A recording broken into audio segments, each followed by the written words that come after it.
Imagine you're driving home. It's like 3 o'clock in the morning. Right, dead of night. Exactly. Yeah. You are entirely alone on the road. The streets are completely dead. I mean, there isn't a single car, not a pedestrian in sight, Just you. just you. Yeah. And you pull up to an intersection and the light is red. Yeah. And you stop. You just sit there, idling in the dark, staring at a red bulb for a full minute, waiting for it to turn green. It's kind of a funny image when you really think about it. It is. Because, I mean, why do you do that? There are no cops around. There's no cross traffic at all. You could easily just drive right through. But you don't. Right. The vast majority of us just sit there and wait. Well, it is a truly fascinating phenomenon because you are sitting at that intersection because you've internalized this invisible architecture. An invisible architecture. I like that. Yeah, I mean, you are actively participating in a shared agreement. This idea that this red light, just a piece of colored glass, actually has the authority to restrict your freedom to move. And we do it willingly. Yeah. I mean, most of the time anyway. Most of the time, yes.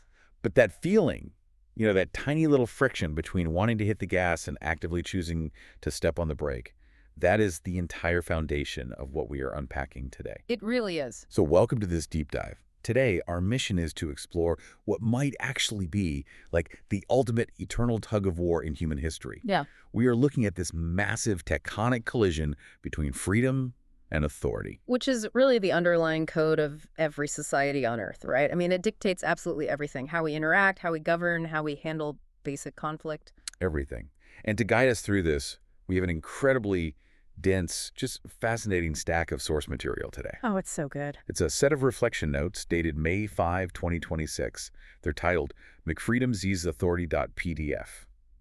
And what makes this material so compelling isn't that it's just some dry academic recitation of political theory. Right, it's not a textbook at all. No, not at all. It acts more like a philosophical map. It blends these heavy historical case studies, a bit of pop culture, and then this deeply personal psychological profile of a subject named Mac. Which really grounds the whole thing. It totally does. So, okay, let's unpack this. We're going to use these notes to understand not just how governments operate, but for you listening, how you walk into a room, how you negotiate your behavior at work, and honestly, why the world around us feels so intensely polarized right now. Yeah, the stakes are very high here. Because the core paradox we're looking at from the text is that, well, total freedom inevitably creates chaos, Right. but total authority inevitably kills individuality. So you simply cannot have a functioning society without both of them, yet they are just in this constant state of war with one another. They really are. Now, really quickly, before we get into the heavy machinery of this, I do want to give a quick heads up to you listening. Good idea. Yeah, we are going to be talking about real-world political ideologies today. We're going to be looking at the structural platforms of U.S. Republicans and Democrats, specifically as they are laid out in these notes. But we are strictly looking at the structure. Exactly. I want to make it unequivocally clear that we are not here to pick sides. We're not endorsing any specific platform, and we are not passing political judgment. We're just impartially exploring the framework. Right. We're taking the hood off the car to see how the engine actually works, Yeah. based entirely on the ideas mapped out in the source document. We're looking at mechanics, not rooting for a team. And look, looking at those mechanics means we really have to start by examining the underlying psychology of it all. So where do we even begin to untangle that? Well, I mean, before we can talk about laws or nations or political parties, we have to start at the root. The deeply rooted human desires that pull us toward these two extremes. We have to ask why we crave freedom and equally why we crave authority. I really love how these reflection notes frame this, by the way. They describe the appeal of freedom as oxygen. Oxygen, yeah. It's a great metaphor. It is. It's the promise of self-authorship. It's this ability to stand up and say, I choose my own identity. I choose my art. I choose my speech, and I choose my own risks. Absolutely. And when we look at the history of political thought, this intense desire for oxygen is heavily anchored in the work of people like John Stuart Mill. Okay, remind us about Mill.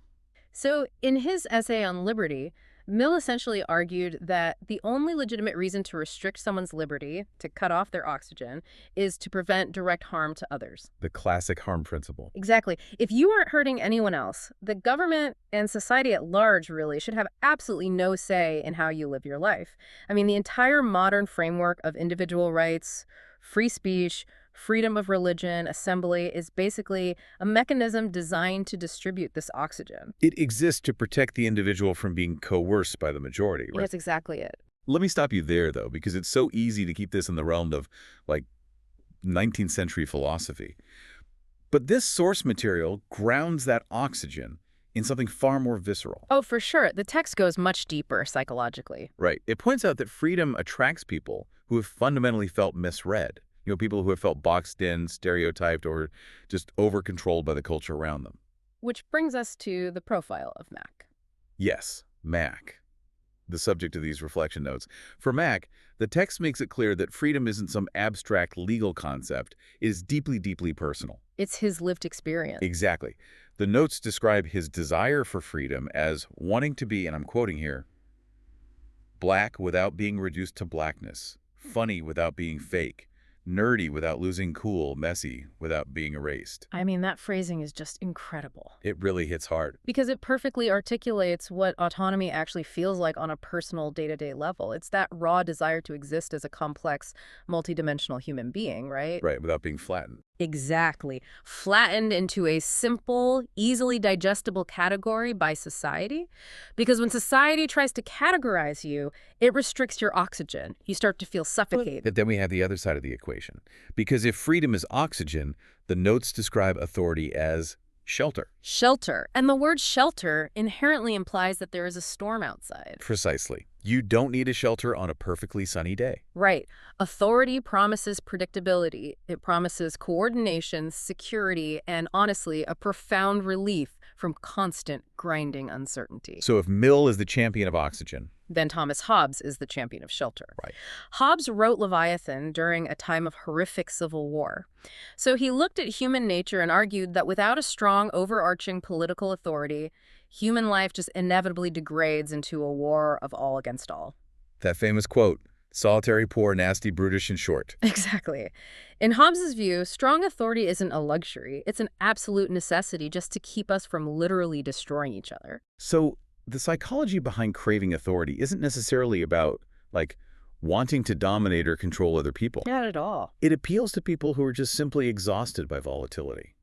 I mean, when your daily life feels dangerous or fragmented or economically humiliating, the idea of strict order starts to look incredibly appealing. Yeah. You just want someone to make the rules clear and enforce them. It is a deep, deep desire for a baseline of safety. It's the comfort of knowing that there will be rules, that someone is ultimately accountable, and that chaos will not get the last word. Yeah. And there's a crucial distinction made in the text here. Authority, at its absolute best, isn't domination, it's architecture. Architecture. Wow, I really like that. It provides the walls and the roof so you can actually live inside the house without getting rained on. Exactly. And this sets up what the material calls the ultimate boss battle of political philosophy, right? Mill is terrified of the cage, but Hobbes is terrified of the riot. That is the perfect distillation of the conflict.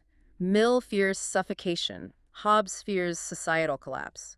Okay, but let me push back on this a little bit. So what does this all mean in practice? Because if freedom is oxygen and authority is shelter, isn't there a fundamental imbalance there? How do you mean? You can completely suffocate inside a perfectly secure, locked bomb shelter. True. So is the desire for authority always secretly driven by fear? Like the fear of the riot, the fear of the storm, whereas the desire for freedom is driven by hope and potential. Well, see, that assumes that order is inherently restrictive and negative. Right. The source material actually pushes back on that binary quite strongly. It argues that to someone who has lived through severe social breakdown or intense instability or violence, order doesn't feel like fear. What does it feel like? It feels like compassion. Order is compassion. Wait, really? Yeah, it feels like society finally caring enough about your well-being to step in and stop the bleeding. Order is compassion. That completely reframes the way we typically talk about authority. We usually just frame it as a necessary evil, not an act of care. But when you view authority as the thing that ensures your kids can walk to school safely, or ensures that the money in your bank account will still actually have value tomorrow, that is an act of profound social compassion. That makes a lot of sense. And because both this oxygen and this shelter feel so incredibly essential to our basic survival, it becomes very, very easy to become completely blind to their dangers when we take either one to the extreme. Which leads directly into a really fascinating concept in these notes. the hidden costs of getting exactly what you want, the delayed It's invoices. a very apt metaphor. Right. At first, you get exactly what you demanded, but eventually, the bill slides across the table and the price is much, much higher than you anticipated. Let's look at the delayed invoice of pure freedom first. Because the notes under that freedom, when it's totally stripped of institutions and shared structure, eventually just eats itself. Right. It leads to severe societal fragmentation. Yeah. You lose shared norms, you lose common trust, and you lose any sense of collective discipline. It just devolves into a bunch of competing individual wills just shouting over each other. And historically, we have stark examples of what that looks like. The text points directly to the Weimar Republic, right? Yeah. In Germany after World War I. Exactly. You had this democratic system with incredibly liberal, progressive ideals for its time, a massive amount of newly granted freedom, oxygen everywhere. Yeah. But it was coupled with massive economic instability, hyperinflation, and a totally fractured political landscape where nobody could agree on basic realities. And when you say hyperinflation, we need to picture what that actually means on the ground. Yeah. We aren't talking about, like, groceries getting a little more expensive. No. We are talking about people bringing literal wheelbarrows full of cash just to buy a single loaf of bread. We're talking about a society where the fundamental structures of trust, like the value of currency, completely evaporate. Exactly. The oxygen caught fire. This complete collapse of stability made the general public incredibly desperate. Which is terrifying. It is. They became willing to trade away their liberty, their newly won freedoms, in exchange for just the promise of basic order. And that desperation ultimately created the fertile ground for authoritarian, anti-democratic forces to rise to power. So the hidden cost of pure freedom isn't just that things get a little messy. It's that a society can become so allergic to restraint and so chaotic that it actually destroys the very conditions that make freedom livable in the first place. Right. People will eventually beg for a dictator if it means the trains run on time and they can afford to eat. That is such a tragic cycle. But then, on the flip side, authority also sends a devastating delayed invoice. Oh, absolutely. It begins with the promise of protecting bodies and securing borders. But the text says it often ends up colonizing minds. Colonizing minds. That is a heavy, terrifying phrase. What does that actually look like in practice, though? Well, it looks like the slow morphing of safety into surveillance. It becomes forced conformity, censorship, and the literal policing of thought. The source references the Stanford Encyclopedia's definition of political authority here. Oh, right, which describes it essentially as a claimed right to rule. Right, and the inherent danger is that this right to rule almost always seeks to expand. It crosses the line from legitimate architecture, like we talked about, into coercive domination. The material gives us two really vivid fictional examples here to make this emotionally legible, so we aren't just talking in abstract academic terms. Fiction is great for this. It really is. The first is George Orwell's 1984, which is the ultimate universally recognized nightmare of authority. It's a classic example. Because it's not just about physical control, right? It's about surveillance, the control of language itself through newspeak, and the production of obedient, empty citizens rather than genuine consent. Exactly.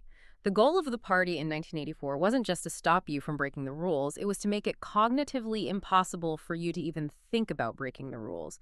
That is the colonization of the mind. That's so creepy.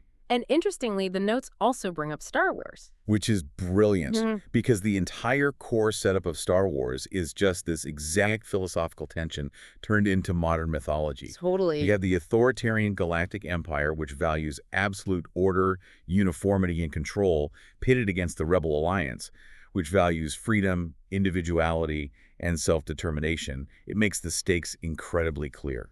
And what is crucial here is how the source material describes the psychological trap that catches people in these extremes. It calls it tunnel vision. The tunnel vision breakdown is honestly one of the most illuminating parts of this entire document. Let's look at the tunnel vision of the freedom-only person. Okay, let's do it. This is someone who views every single rule, every regulation, every institution as an inherent form of oppression. Every authority figure is suspect to them. But they have a massive, glaring blind spot. They completely underestimate the invisible stage crew that makes their freedom possible. The invisible stage crew. The roads they drive on, the legal courts that enforce their contracts, the public health systems that keep them from dying of preventable diseases. Right. These things are not glamorous. They are bureaucratic and often annoying. But without them, the performance of freedom simply cannot happen. I mean, you can't be a radical, free-thinking artist if you are dying of cholera or defending your home from marauders every single night. Exactly. And the phrase the notes use here is incredible. It says that freedom without responsibility starts wearing chaos cologne. Chaos cologne, it's a very evocative way to I put have it. to unpack that because it's so layered. Yeah. Chaos cologne. It means you are putting on the scent of rebellion. You know, you're adopting the aesthetic of being wild, free, and untethered. But you are only able to do that because you are standing inside a highly structured, safe society that someone else built and maintains. It's a performance. You don't actually want the chaos. You just want to smell like it while enjoying all the benefits of the shelter. That is a brilliant translation of that metaphor. It's so true. And the blind spot on the other side is equally dangerous, right? Oh, definitely. Let's look at the tunnel vision of the authority-only person. This is someone who looks out at the world and just sees disorder everywhere. They see cultural decline, disrespect, decadence, moral decay. Exactly. And so their solution is to advocate for total seriousness, strict adherence to tradition, and heavy-handed protection. But what is their blind spot? They deeply underestimate the violence of forced sameness. They become so obsessed with order that they begin to confuse any form of natural, healthy dissent with actual existential danger. Oh, wow. Yeah, they start to confuse mere terrified obedience with legitimate respect. They think a silent room is a peaceful room, when in reality the people in that room might just be too terrified to speak. Here's where it gets really interesting, though. If a society becomes totally allergic to restraint, as the text says, and pursues absolute unchecked freedom, doesn't that pursuit actually just create a massive power vacuum? Yes. It seems like pure freedom is just a temporary illusion, like a brief waiting period before a new, much more ruthless authority steps in to fill the void. It absolutely is a temporary illusion. Nature abhors a vacuum, and so does political power. The text affirms this by sharpening the paradox beautifully. It states, and I'll quote it, "Freedom without structure cannot protect itself. Authority without freedom forgets who it is supposed to protect." That's good. Isn't it? If you have freedom without a strong state to defend it, a stronger neighbor will simply come in and conquer you. But if you have a strong state that crushes all freedom, the state becomes a machine that only exists to perpetuate its own power. It entirely forgets that it was originally built to serve the people. So we have these historical nightmares, these fictional dystopias, and these philosophical traps. How do we actually prevent this from becoming our reality? We have to look at the ground level. Right. To figure that out, we have to look at how this tension plays out practically in everyday life, not just in the halls of government, but in our actual behavior. Which brings us right back to our psychological case study, Mac. Mac provides the perfect lens here. He shows us how an individual actively lives and navigates this tension rather than just theorizing about it in a vacuum. The notes paint a very specific picture of Mac, too. Yeah. He is described as someone who fiercely values radical authenticity. He values humor, play, and just not being put in a box. But at the same time, he is highly attuned to his environment. Right. The text calls him a vibe reader and a room calibrator. It describes him as a bartender figure. I love that. Me too. He's an anarchist wanting to burn the bar down, but he also isn't a dictator telling everyone exactly what to drink and when to speak. He is a curator of a live structure. That phrase, a live structure, contains arguably the deepest psychological insight the author extracts from Mac's behavior. How so? It's the realization that true freedom is not the absence of structure. Freedom is the direct result of the right structure. A right structure. Yeah, the very thing we instinctively resist. The rules, the boundaries, the authority might actually be the exact thing that is holding our freedom together and making it possible in the first place. So think about your own life for a second. You, listening. You want to be fully yourself, right? You want to be authentic. But you also code switch. We all do. You read the room. You adapt your behavior based on who you are talking to. You are actively, continuously negotiating with an invisible authority every single time you decide how loud to be at a dinner party, or what kind of joke is appropriate in a corporate meeting, or how you interact with a stranger on the subway. We are constantly managing our own internal tension between the desire for authentic expression and the need for social containment. Because, I mean, if we had no containment, we would be completely unbearable to be around. Right. But if we had no authenticity, we would be robots. And to explain how this delicate balance works, the source material uses this incredible everyday analogy. the pickup basketball game. Oh, this is a brilliant thought experiment. Let's walk through it. I really want to dig into this because it perfectly illustrates the macro-level political theory on a micro, completely relatable level. Okay, let's look at scenario A, pure freedom. Okay. You show up to the local park to play some pickup basketball. There are no referees. There are no strict rules. At first, the notes say, the vibes are absolutely immaculate. Because everyone is expressing themselves completely freely. People are trying crazy moves, shooting from half court. The trash talk is flying. It's just pure, unadulterated, creative expression. Exactly, it's beautiful. Mhm. But then, somebody drives to the hoop and gets bumped. They call a foul. And here we go. Right, the person who bumped them says, "Are you kidding? I barely touched you. No foul." An argument starts. Voices get raised. Someone gets shoved. Someone else grabs the ball and refuses to give it back. And within 10 minutes, the game has completely broken down. Completely. You had too much freedom, which led to a lack of shared structure, which means now there is no game at all. Nobody gets to play. The pursuit of absolute freedom destroyed the activity itself. The oxygen caught fire. You need a shared reality, a shared set of rules for the game to literally exist. Right. So let's flip it to scenario B, total authority. You decide you're sick of the arguments at the park, so you join a super strict, highly regulated indoor league. Okay, total opposite end. Every single move is monitored. Trash talk is totally banned and results in an immediate technical foul. The referees are blowing the whistle every 10 seconds for the slightest minor infraction. Every player must wear the exact same uniform. Now, technically speaking, this game is entirely fair. It is perfectly orderly, there are no arguments, and there is zero chaos. Yes, it is perfectly orderly, but nobody is having any fun. The soul has been completely sucked out of the game. The players feel like they're just walking through a rigid simulation. Too much authority means there is no room for expression, which means the game has no heart, no soul, and no joy. And this brings us to what the notes refer to as the Mac translation of this entire dynamic. I love this part. The notes quote Mac directly. He says, "No rules, we wild, but the vibe don't last. Too many rules, now the vibe get taxed." It perfectly encapsulates the desperate need for a middle ground. You need enough structure to keep the game going, but enough freedom to make the game worth playing. But wait, there is a darker, more cynical observation hidden in this section of the notes, isn't there? There is. It points out that while people claim to want this perfect balance, human nature often dictates something else entirely. The text claims that people don't actually want pure freedom or pure authority. What they secretly want is, and this is a big claim, freedom for themselves and authority for everyone else. It's a very striking line. Hold on, I need to understand the implications of that. If everyone secretly just wants freedom for themselves and authority for everyone else, doesn't that mean our entire political philosophy is just based on a massive selfish double standard? It certainly sounds like it. Are we just dressing up rank hypocrisy as elevated political theory? Like, I want to express myself, so give me freedom. But those people over there are acting crazy and annoying me, so drop the hammer of authority on them. That is certainly one way to interpret it. And look, there is undeniable hypocrisy in human behavior. But if we connect this to the bigger picture the notes are painting, it isn't purely about selfishness. What's it about then? It fundamentally comes down to perceived safety and threat assessment. The text outlines specific snap points where this negotiation breaks down. Snap points. Yeah. People violently reject authority when it feels biased, illegitimate, or completely disconnected from their reality. When the referee only seems to call fouls on your team, you reject the referee. Right. Why should I follow rules that clearly don't respect me or my basic humanity? Exactly. You demand freedom because the authority is oppressive.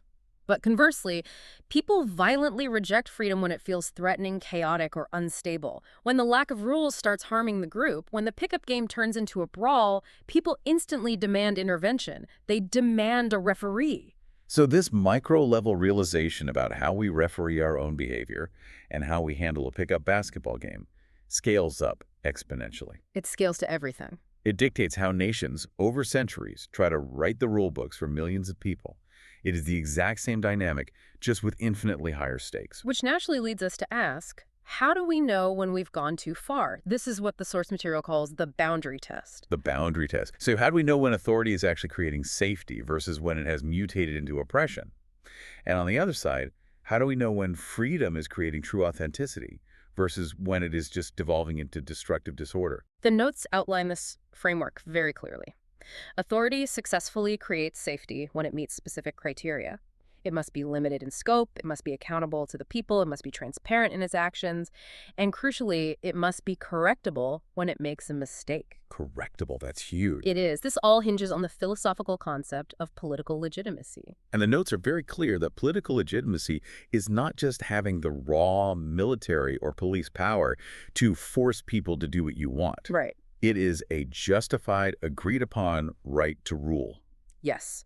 Legitimacy means that the authority protects pluralism. It protects the ability of different types of people to live different types of lives without trying to erase those differences. So when does it cross the line? Authority crosses the boundary and becomes oppressive the moment it starts treating mere dissent as actual disloyalty. It becomes oppressive when it expands temporary emergency powers into permanent laws. It becomes oppressive when it decides to monitor and watch everyone just in case, and when it privileges raw, silent order over truth and justice.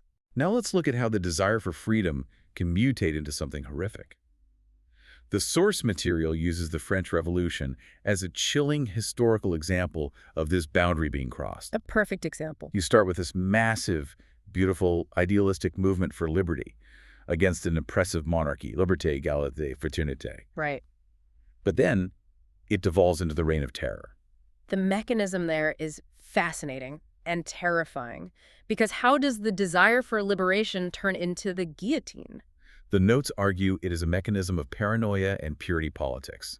If your entire movement is based on achieving absolute pure freedom, then anyone who disagrees with your specific definition of freedom is instantly viewed as an existential threat to the revolution. They become the enemy of freedom. Exactly. You become so paranoid about losing your new freedom that you use extreme murderous authority to crush any perceived enemies.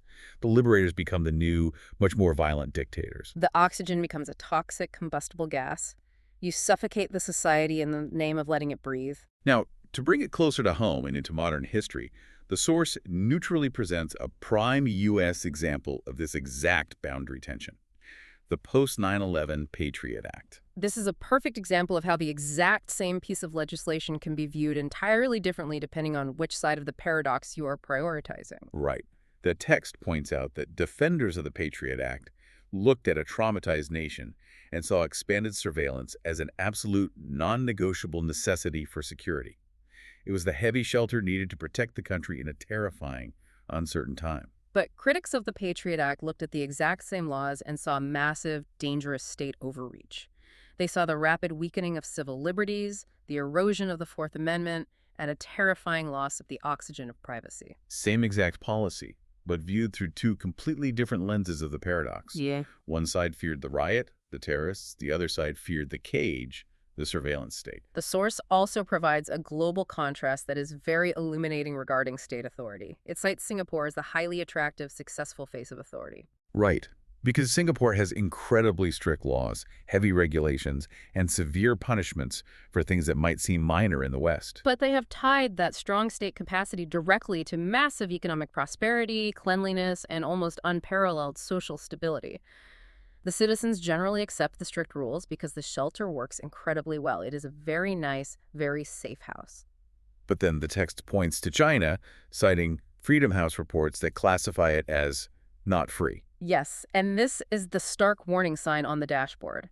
This is where order has hardened into deep, unyielding repression, where the state utilizes mass surveillance and censorship not just to maintain basic order, but to completely control the narrative and suppress any opposition. The house is secure, but the doors are locked from the outside. Exactly. But let me ask you this. If authority becomes oppressive, the very moment it stops serving the public and starts, as the notes say, disciplining identity, how does the society actually measure that in real time? It's incredibly difficult. Doesn't the line between maintaining basic necessary order and enforcing tyrannical conformity completely depend on who happens to be holding the magnifying glass at that moment? That is the essential problem. The line is entirely subjective. What looks like basic law and order to a suburban homeowner might look like targeted harassment and oppression to a marginalized teenager in the inner city. Right. The text insists that freedom and authority are not static, easily defined opposites. They are a constant, agonizing, messy negotiation. This inherent subjectivity explains why our political systems are always, without fail, in a state of grinding friction. There's no mathematical formula to tell us when we've crossed the line. And because that line is so subjective, and because everyone is operating from a different baseline of fear, it naturally creates massive, seemingly unbridgeable political divides. Which brings us to the political breakdown. Yes, one of those unexpected and fascinating parts of this entire source document. Its structural breakdown of modern political parties. The notes call this the political remix. This is where the abstract theoretical framework of Hobbes and Mill really meets the reality of our daily news cycle and our voting booths. And I want to reiterate to you listening, we are looking at this strictly as an analytical framework provided by the text. We aren't taking sides. Exactly. Mm-hmm. But the notes reveal a massive structural twist. It argues that the common narrative is completely wrong. It is a profound misunderstanding to say that one party in the U.S. is the Freedom Party and the other is the Authority Party. Right. Neither U.S. Republicans nor Democrats actually pick just one side of this paradox. They just apply them to different areas of life. It is a brilliant deconstruction. Let's look at how the notes break down the Republican platform first. Yeah. It states that Republicans generally lean heavily toward authority in the realms of culture and security. They emphasize law and order, strong borders, a strong military, and the preservation of traditional social structures. They want shelter in those areas. But they demand absolute freedom in markets and economics. They're deeply skeptical of government regulation, heavy taxation, and bureaucratic interference in business. So the attitude is essentially, let people do whatever they want economically, let the free market run wild, but use strong authority to ensure society doesn't fall apart culturally or physically. Precisely. Now let's look at the Democratic platform. The text says Democrats generally lean heavily toward freedom when it comes to personal identity, civil rights, inclusion, and lifestyle choices. They want maximum oxygen for personal expression. Right. But they demand strong authority in systems and structures. They advocate for robust government programs, heavy regulation on the economy, strict environmental protections, and corporate oversight. So their attitude is, people should be completely free to be themselves and love who they want, but the government needs to use strong authority to regulate the economy and protect people from systemic harm. So the grand political debate in our society isn't actually freedom versus authority at all. Everyone wants both. The real debate is, where exactly should freedom exist versus where exactly should authority step in? The source material calls out what it playfully names the hypocrisy moment. It says, everybody hypocritical a little bit. Which is very true. Both sides deeply value freedom when it suits their specific desires. Leave me alone economically versus let me be myself socially. And both sides are perfectly happy, eager even, to use heavy-handed government authority to enforce their specific worldview on everyone else. This realization leads directly to what the text calls the villain arc. The villain arc. Yeah, because if both sides are just playing different versions of the exact same game, why does everything feel so incredibly polarized, toxic, and hateful right now? Why do we view the other side as literally evil? The notes identify three main drivers for this villain arc. First, politics has shifted from being about policy to being about identity. This is a huge shift. Historically, you might have supported conservative or progressive policies. Today, you are a conservative or a progressive. It is your tribal identity. Therefore, a disagreement about tax rates or zoning laws doesn't feel like a debate. It feels like a literal personal attack on your soul and your right to exist. That makes compromise feel like betrayal. The second driver the notes identify is the algorithm. Modern media and social media platforms are explicitly designed to reward extremes. Nuance, careful compromise, and moderate takes do not go viral. Outrage, fear-mongering, and blind, arrogant certainty do. The algorithm feeds us the most extreme version of our political opponents, making them look completely unhinged. And the third driver is the most profound. Different lived experiences dictate totally different baselines of fear. The text synthesizes this so cleanly.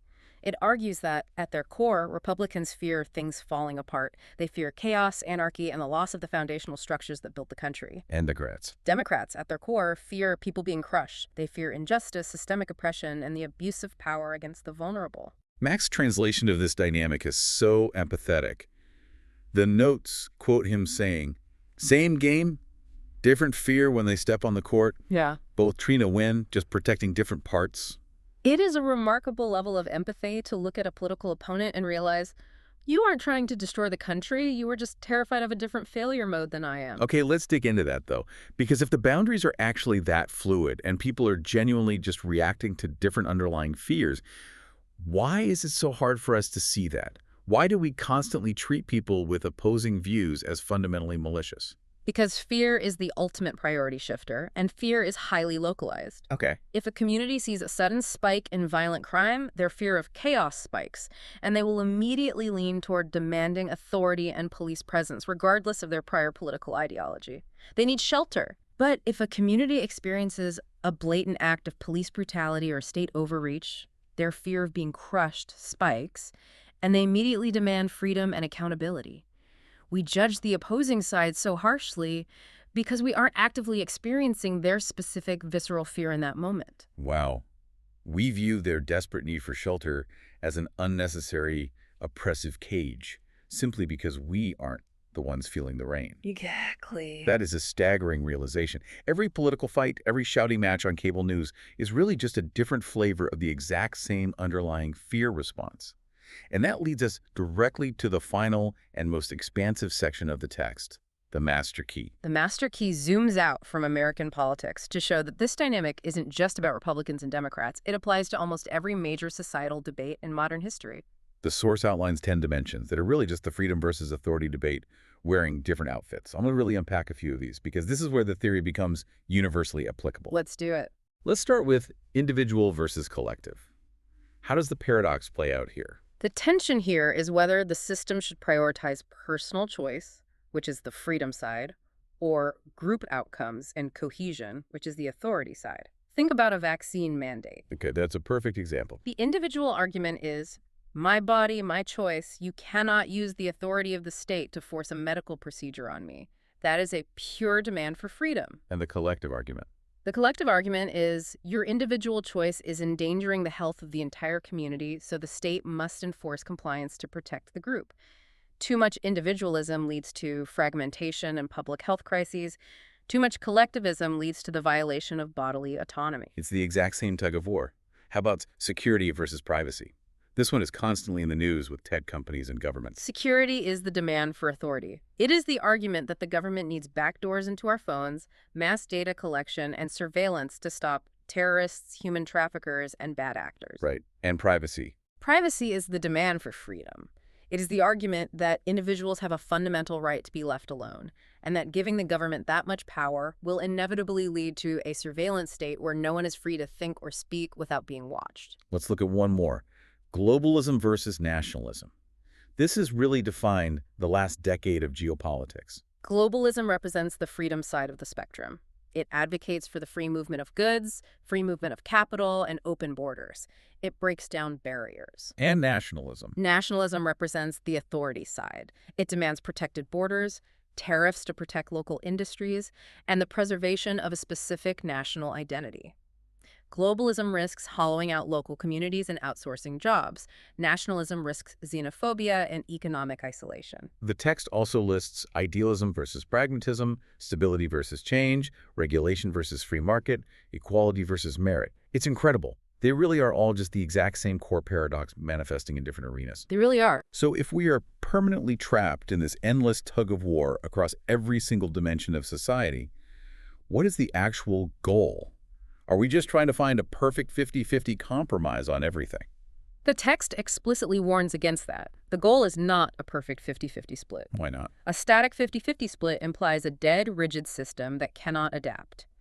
The text defines the true functional sweet spot like this. Freedom first, authority limited, constantly checked. Freedom first. So the text does have a bias. It has a philosophical hierarchy. Freedom, the ability of human beings to be authentic, creative, and self-authoring must be the ultimate goal of the society. Authority is merely the tool, the guardrail used to ensure that freedom doesn't devolve into chaos and destroy itself. Authority is not the destination, it is the infrastructure. And maintaining this requires what the author calls dynamic balance, meaning there is no permanent, perfect state of being. You can't just pass a set of laws and say, we solved it forever. Yeah. The balance must constantly, continuously shift based on real-world conditions. It's like riding a bicycle. You don't stay upright by locking the handlebars perfectly in the center. You stay upright by constantly making tiny micro-corrections based on the terrain. Exactly. If there is high crime, war, or massive instability, society needs to temporarily lean into authority to stabilize the ship. If there is systemic oppression, corruption, or rigid conformity, society needs a massive surge of freedom and protest to break the system open. What about technological change? If technology is changing society too rapidly and people are getting economic whiplash, you need stabilizing authority to manage the transition. But if a society is stagnant, bureaucratic, and failing to innovate, you need disruptive freedom to spark growth. Systems completely fail when they lose the ability to make those micro-corrections. The text outlines two major ways societies fail. First, they overcorrect. Ping pong politics. Yes. Too much chaos leads to an overly authoritarian, draconian response. That harsh oppression then triggers a massive radical liberation backlash. It's ping-pong politics, swinging wildly from anarchy to tyranny and back again, destroying the country in the process. And the second way they fail is by losing their why. They suffer institutional amnesia. Authority forgets that it only exists to protect freedom. It starts controlling people's identities, speech, and lives just for the sake of accumulating power. And on the other side, Freedom forgets that it only exists within a shared cooperative system. It devolves into a selfish, destructive mindset of, I can do whatever I want, whenever I want, and I don't care who gets hurt. which brings us all the way back to you, the listener. The text calls this final concept the internal mirror. Because as massive and historical as these concepts are, you are already navigating this entire dynamic perfectly in your own life every single day. You really are. You regulate your emotions, you follow the traffic laws, you meet your deadlines, but you also express yourself, you pursue your passions, you tell jokes, you create art. You naturally adapt to the context of the room you are in, but you instinctively resist being put in a box or told exactly who to be. As the notes say about our case study, Mac, you build bridges between worlds. You are the living embodiment of the dynamic balance. It is the internal personal realization that the tension you feel, the friction between what you want to do and what you have to do isn't a flaw in your life. It is your life. The tension is the engine. The tension is the engine, absolutely. I want to read the final reflection from Mac that the author included in these notes because it brings this massive philosophical journey home so beautifully and simply. He says, too free, we fall apart. No rhythm, just noise. Too strict, we lose ourselves. No soul, no voice. Free enough to live, structured enough to play. Free enough to live, structured enough to play. That is the blueprint for a functional society and a functional human mind. I do want to throw one last thought at you, though, regarding the text's conclusion. It states that the real danger to a society isn't picking the wrong side. The real danger is blind certainty, the belief that you have it perfectly figured out. Yes. But if we are supposed to constantly shift this balance dynamically, doesn't that require an entire society to look in the mirror every single day and admit we are currently slightly wrong? How on earth do you get a massive, polarized, terrified society to embrace the profound, ego-crushing discomfort of saying, I don't fully know? It is incredibly difficult, perhaps the most difficult thing a democracy is asked to do. But the text synthesizes this challenge perfectly. The goal is not, and has never been, to eliminate the tension between freedom and authority. Right. The tension is what creates accountability. The tension is what forces us to listen to each other. The tension is what preserves our humanity. If you somehow achieve a state of zero tension, you don't have peace. You have a total collapse into either absolute anarchy where the strong eat the weak, or total tyranny where the state has crushed the human spirit. The tug of war isn't the obstacle. The tug of war is the point. The tug of war is the only thing keeping us standing upright. Well, I want to sincerely thank you for joining us on this intense, expansive, perspective-shifting deep dive. We've explored the hidden architecture of our laws, our politics, and our own minds. We've learned that we do not have to choose between the oxygen of freedom and the shelter of authority. In fact, we can't. Our job, our ultimate responsibility as citizens and human beings, is to find the strength to hold the tension between them. Beautifully said. But I want to leave you with one final, unscripted thought to mull over, directly inspired by everything we've read today. If this framework is right, if the grinding, frustrating, exhausting tension between freedom and authority is the literal only thing keeping our society from collapsing into complete chaos or absolute tyranny, then maybe our modern desperate obsession with creating a perfectly peaceful, completely conflict-free society is actually a dangerous illusion. If you ever successfully eliminate all societal tension, does that mean you have achieved a utopia? Or does it mean you have just quietly, successfully killed either freedom or order? Think about that the next time you walk into a room. Read the vibe and decide exactly how free you are going to be. Or the next time you were sitting alone in the dark at 3 a.m. waiting for a red light to turn green.